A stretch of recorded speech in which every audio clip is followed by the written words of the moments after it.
Let's take a look at some of the statements that the developer of Crysis 2, Crytek, has made regarding its game. Best graphics you've ever seen. A complete gaming experience like none other. Most sophisticated enemy AI in video gaming history. We are going to put out the best game that we can make, and that's probably over 90 rated. Yeah, I can't do accents, but listening to all the hype and all that Crytek was implying or stating outright, I imagine something along these lines. A wide open Manhattan setting in which you can go anywhere, anyhow, and do anything. Go to Central Park, perhaps take a stroll or inline skate or catch one of the many free performances there. Grab a hot dog at Gray's Papaya or a pastrami sandwich at Katz's Delicatessen. See the latest Alexander McQueen exhibition at the Met. Take a taxi to see the Broadway disaster Spider-Man Turn Off the Dark. Or be like Spider-Man himself and swing from skyscraper to skyscraper and jump from rooftop to rooftop. Or at the very least visit my workplace and punch my boss in the dick. Okay, so maybe most of these things weren't actually promised, but it did seem like you could do a lot of things. Be the suit, they said. Be a puma and leap onto a hottie's 4th floor apartment. Be invisible and watch said hottie showering. And when your maximum suit erection knocks over the soap, be fast and run the hell away. Then jump out the window and be armor and fall down 50 feet without suffering any injuries, and then be sexually frustrated rage and kick a car 20 yards. If ever a game was falsely advertised, Crysis 2 is it. The setting is an empty Manhattan-esque city with buildings serving as barriers. The game's extremely linear, so you don't even get to explore the city in any meaningful way. And you can't go inside buildings except on very few occasions. You can't jump on top of even the smallest 3-story buildings because you can only jump about 10 feet high. For all the developers promised, there really isn't all that much you can do in the game. The most you can do in Crysis 2 is be invisible and flank enemies, or be armor and rush at enemies. Crysis 2 is about a suit. Yes, that's it. That's a whole story in Crysis 2. Okay, it's about a man in a suit that saves the world from an alien invasion. Yes, that's the actual plot. A man in a suit saves the world. Seriously, I've never played a game or watched a film more in love with a suit than Crysis 2. Crytek really thinks this suit is a big fucking deal. What makes a suit so damn special? The suit can make you almost invisible, and somehow even the weapon you're carrying, almost bulletproof, a little bit stronger than Arnold Schwarzenegger, and a little bit slower than Usain Bolt. That's it. Seriously, I'm not confident that a soldier in a nanosuit can beat Rambo, let alone save the world. This isn't the Iron Man suit, this isn't the ARS, this isn't even the suit from Jackie Chan's The Tuxedo. It's just a suit that makes you a little bit tougher than the average Joe. But somehow Crytek seems to think that it will be enough to save the world from an alien invasion, and we're not talking about E.T. the extraterrestrial. Okay, so the story doesn't make much sense, nor is it in the slightest bit interesting, but that's something I can easily overlook since this is a first-person shooter. But somehow the story annoyed the hell out of me. Most first-person shooters with terrible stories just kind of use their stories to give purpose to all the shooting. In Doom, there's an invasion. You must stop the invasion and save the world. The story is told at the beginning of the game via text, and boom, you're shooting monsters and saving the world. The story is terrible, but at least it's quick and over with, and never gets in the way of all the great shooting. In Crysis 2, the story persists, like the overblown storyline in Spider-Man 3. The game just won't stop interrupting the shooting with tedious and pointless story progression. You wake up with the nanosuit already on you. Someone contacts you and tells you to go somewhere. You do. You shoot some bad guys on the way. Once you get there, the guy tells you to go somewhere else because this and that happens. You do. You shoot some bad guys on the way. Once you get there, the guy instructs you to do something else because something or another is going on, and so you do, and you shoot some bad guys. Once you finish your task, you meet up with a guy, and something or another happens, and you have to go someplace and do something. So you do, and you shoot some bad guys along the way. Stop with the story already. It's dull. And the worst part of it is even the suit talks to you to inform you of all this technical gibberish. you'll get into a tiff, and at the end of it, you take some hard knocks and the suit becomes unpowered. So the suit will be like, nanosuit offline, nanosuit regenerating power, nanos gathering, nanoseconds away from rebooting, nanosuits now rebooted, nanosuits back online. And you'll get this annoying techno mumbo jumbo graphical display showing you exactly what's happening to the nanosuit. I mean, all this wouldn't be so bad if the story were any good, or if the characters that you meet were even remotely interesting. But the story sucks, and the characters are extremely bland. It's like Half-Life 2 with Alex and Eli and Barney and Dr. Breen and everyone else replaced by Ben Stein in Ferris Bueller's Day Off, and Queen Amidala and Wonder Woman and Al Gore. Bland storytelling and boring people constantly interfering with the gunplay. And it's kind of a shame because the guns in Crysis 2 are quite excellent. First and foremost, the guns sound terrific, perhaps better than in any other game. And they feel pretty good too. But that's not to say that the gunplay is all that great. The first problem is that the guns pack a wallop, but it's muted by the fact that the aliens you fight are heavily armored and can take a wallop or two. Another is that the aliens, which comprise 90% of the enemies you encounter in Crysis 2, are interesting and all, and they are far more interesting to fight than the aliens in Crysis, but they are nowhere near as fun to fight as are the North Koreans in Crysis. I miss Kim Jong-il, dammit.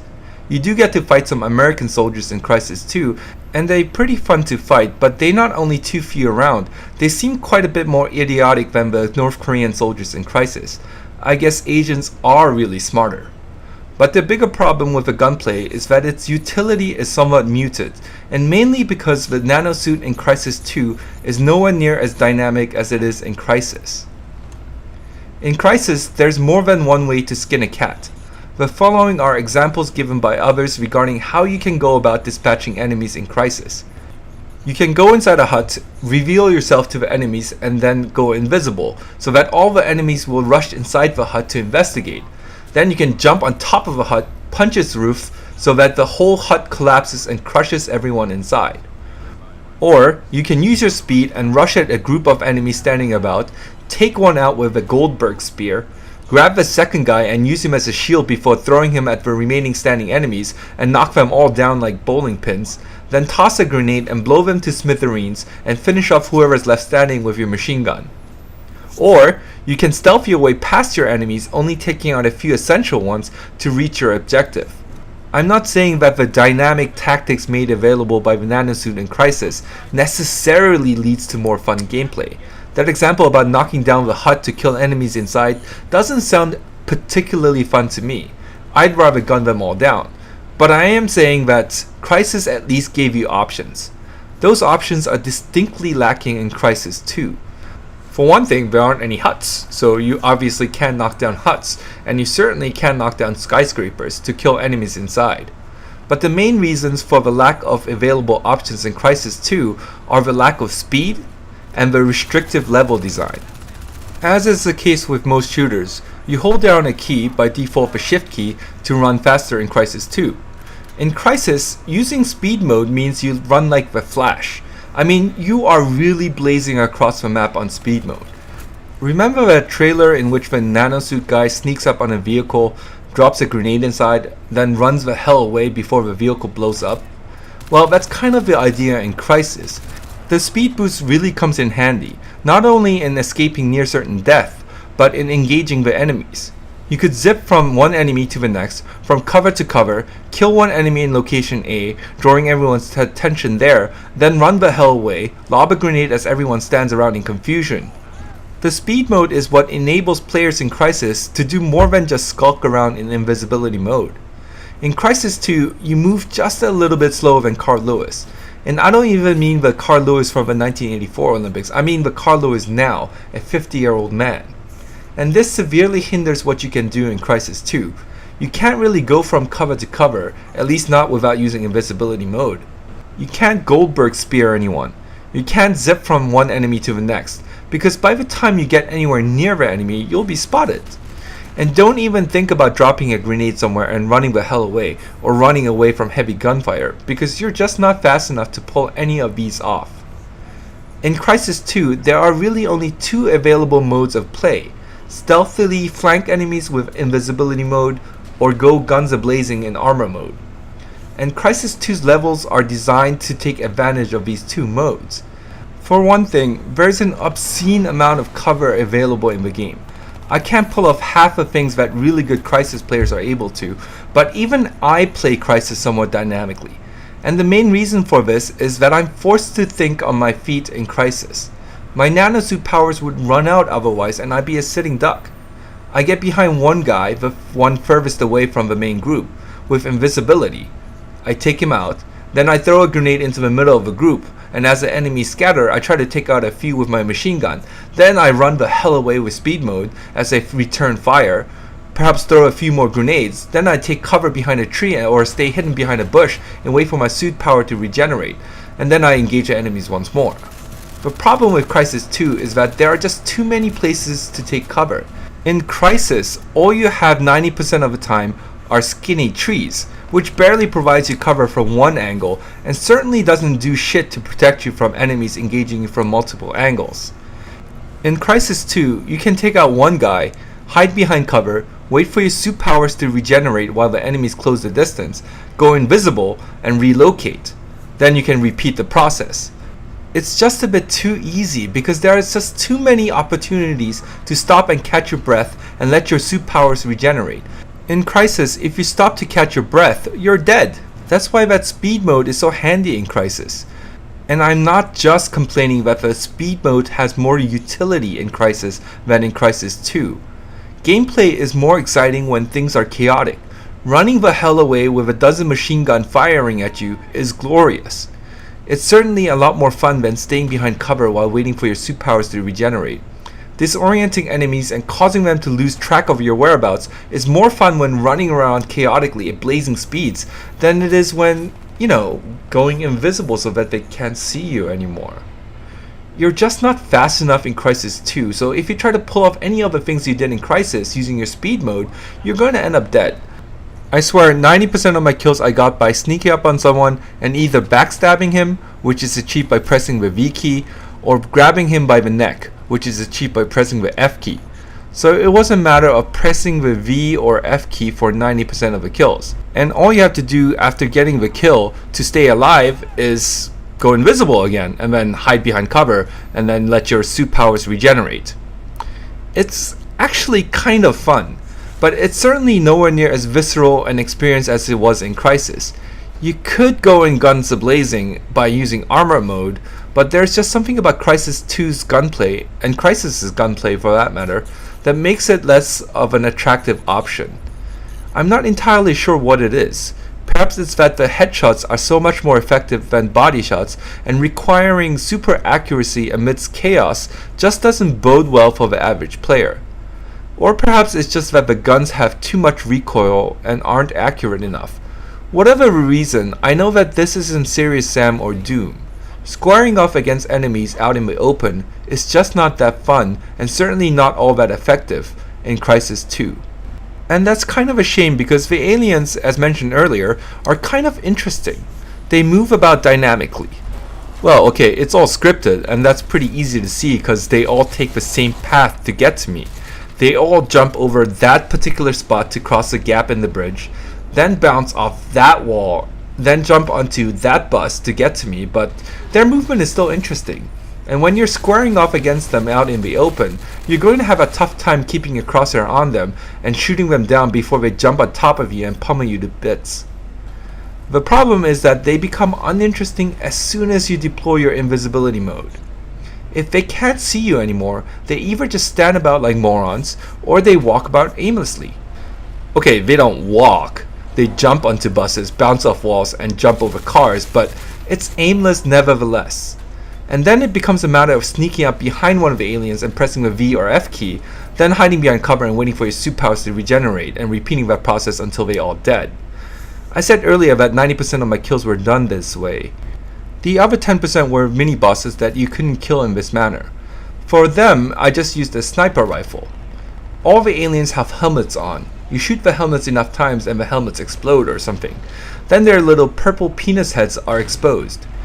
And if you shoot their little purple penis heads, their little purple penis heads explode and some pus spews out of them. And that's pretty much all I did in Crysis 2. Kill them by sneaking up on them and pressing the V or F keys, or shoot their little purple penis heads from afar. But as it is with any game that features decent stealth, the sneaking up on enemies is kind of fun.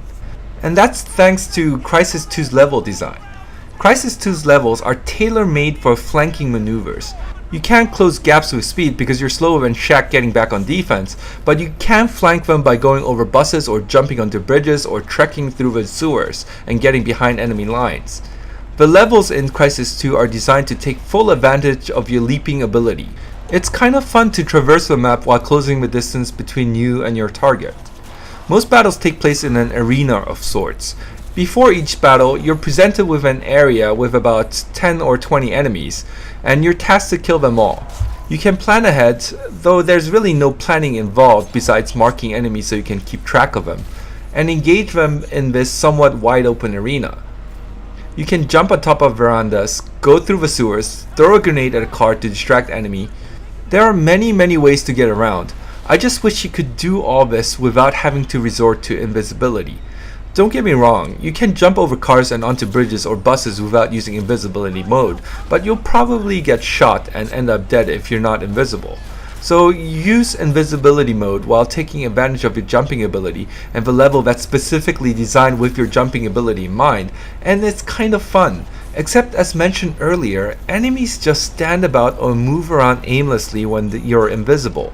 So all this map traversing may be fun in and of itself, but doesn't really factor into the actual challenge of flanking the enemies undetected.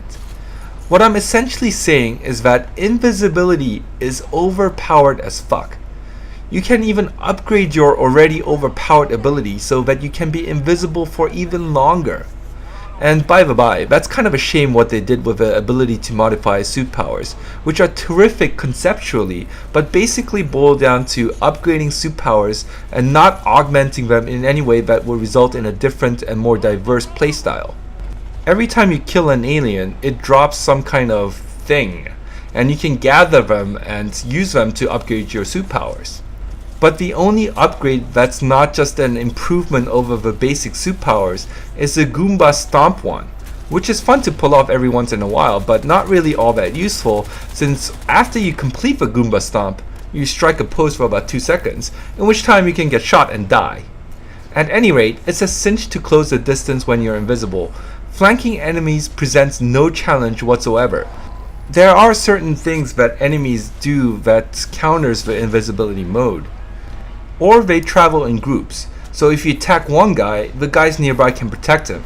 And that's pretty effective and smart, but it's also easily countered by sniping them from afar. But sniping them from afar is boring. And for the sake of fun, I mainly engage them in close combat, and trying to find the best way to engage a group of enemies that are in close proximity of each other is kind of fun. But even so, I have a major complaint. Getting up close and pressing V or F keys triggers a 1 second animation.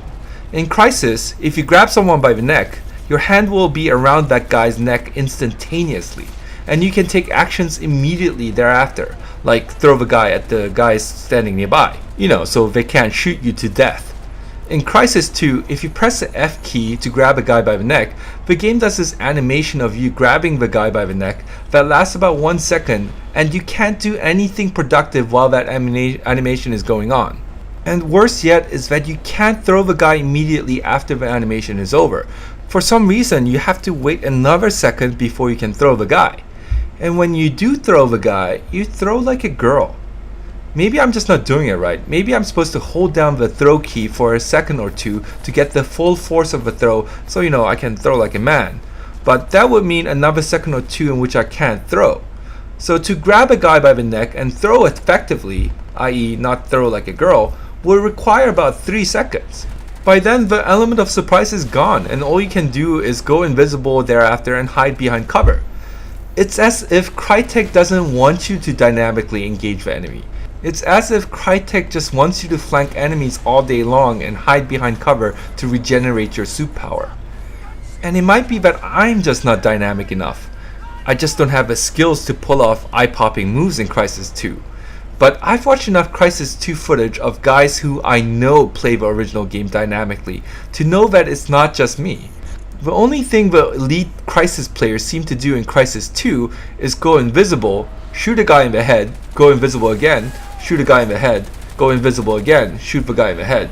Gah, boring. And the rotten icing on the moldy cake is that you're essentially fighting morons. Okay, that's a bit harsh. The AI is actually not that bad if you're not using invisibility mode. But if you use invisibility mode, the AI goes from not bad to a special kind of moron. Let's say you're on top of a building, just above a group of soldiers. You can kick a car down at them, killing a few of them, and as long as they haven't spotted you yet, they'll conclude after a few seconds, false alarm. False alarm? I bet the family of those soldiers that were just crushed by a falling car won't quite agree with that assessment. And it doesn't matter if they have spotted you, because you just have to activate invisibility mode and their bullets will not hit you. Well, maybe a bullet or two, but certainly not enough to be fatal.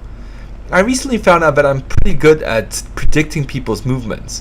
When I play as a huntsman sniper, i.e. the bow and arrow sniper in Team Fortress 2, I get 90% of my kills by predicting people's movements. For instance, if I get bumped by an invisible spy, I can usually predict where he's going to go to try and get away from me. If I'm retreating from a pyro and round a corner, I can predict where and when he's going to pop into view again. And I'm not even that good at games, but somehow all the enemies in Crysis 2 cannot predict where you're going to go, and they can shoot as many bullets as they want, but they will not hit me if I go into invisible mode. They'll just stand around like morons and shoot everywhere but where I'm at. So all I need to do to freshen up is to find cover, wait for my suit power to regenerate, and then go kill some more morons. Let's take a look at those claims that Crytek has made about Crysis 2 once more. False advertising indeed. The graphics are nice, but I generally think Crysis' graphics are better, as are those of a few other games. A complete gaming experience? If by complete they mean flanking enemies using invisibility mode and then hiding behind cover until your suit powers regenerate, sure, it's complete. And most certainly, Crysis 2's AI is not sophisticated. It's moronic, as is the game. And it is a special kind of moronic, the kind that has some redeeming qualities, like Dustin Hoffman in Rayman and his ability to count cards, or Forrest Gump and his ability to single-handedly win Alabama a national championship, become a billionaire, get the girl of his dreams, run 100,000 miles non-stop, jumpstart the emoticon revolution, and turn everything and everyone he touches into gold. Crysis 2 has two things going for it, flanking and the great guns. But the game is the kind of moron that shoots its own foot by severely restricting what you're able to do once you successfully flank an enemy, and by limiting gunplay to either sniping people from a distance if you're invisible, or trying to headshot fast-moving enemies with severely recoiling guns if you're visible. Now, let's take a moment to appreciate the morons of Crysis 2.